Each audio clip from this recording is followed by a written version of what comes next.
हर हर महादेव। शिवाय संस्कृत एकेडमी में आप सबका हार्दिक स्वागत है। आज हम करेंगे शिव पुराण का दूसरा अध्याय, जिसमें आप जानेंगे देवराज को शिवलोक की प्राप्ति कैसे हुई और चंचुला का संसार से वैराग्य कैसे हुआ। तो चलिए शुरू करते हैं शिव पुराण के दूसरे अध्याय को। श्री शौनक जी ने कहा, आप धन्य हैं सूत जी, आप परमार्थ तत्व के ज्ञाता है। आपने हम पर कृपा की, जो हमें यह अद्भुत और दिव्य कथा सुनाई है।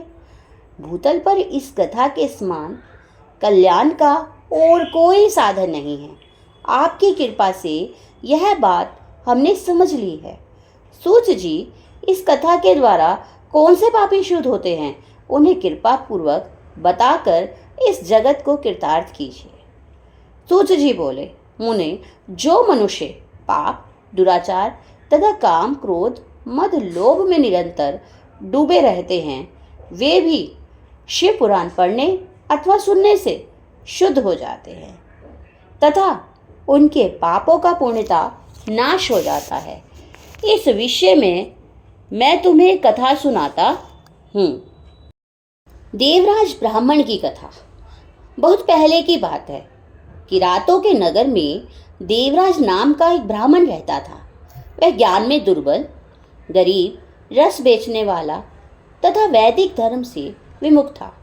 वह स्नान संध्या नहीं करता था तथा उसमें वैश्यवृत्ति बढ़ती ही जा रही थी।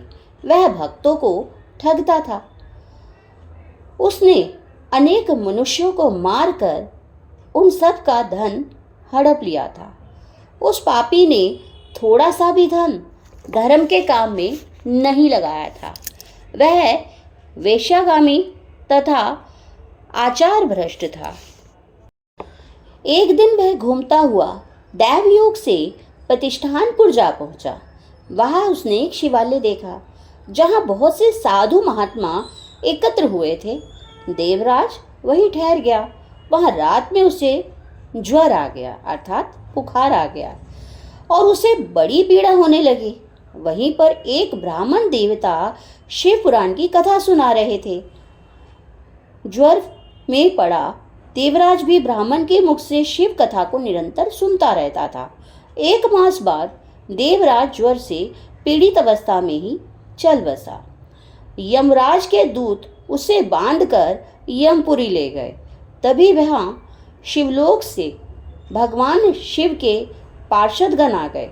वे कर्पूर के समान उज्जवल थे। उनके हाथ में त्रिशूल, संपूर्ण शरीर पर भस्म और गले में रुद्राक्ष की माला उनके शरीर की शोभा बढ़ा रही थी।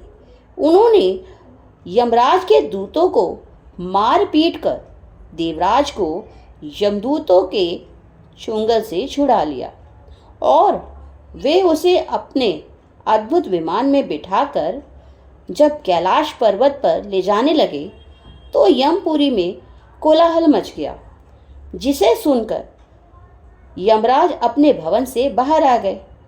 साक्षात रुद्रों के समान प्रतीत होने वाले इन दूतों का धर्मराज ने विधि पूर्वक पूजन कर ज्ञान दृष्टि से सारा मामला जान लिया। उन्होंने भय के कारण भगवान शिव के दूतों से कोई बात नहीं पूछी। तत्पश्चात शिवदूत देवराज को लेकर कैलाश चले गए और वहां पहुंचकर उन्होंने ब्राह्मण को करुणावतार भगवान शिव के हाथों में सौंप दिया। शौनक जी ने कहा, महाभाग सूत जी, आप सर्वज्ञ हैं। आपके कृपा प्रसाद से मैं कृतार्थ हुआ और इस इतिहास को सुनकर मेरा मन आनंदित हो गया। अतः भगवान शिव में प्रेम बढ़ाने वाली दूसरी कथा भी कहिए। इस प्रकार यह दूसरा अध्याय समाप्त होता है। अगली वीडियो में आप सुनेंगे शिव पुराण का तीसरा अध्याय। तो आज की वीडियो अच्छी लगे, वीडियो को लाइक करें, शेयर करें और कमेंट में हर हर महादेव अवश्य लिखें। चैनल को सब्सक्राइब भी करें। आप सबका धन्यवाद। आपका दिन शुभ हो।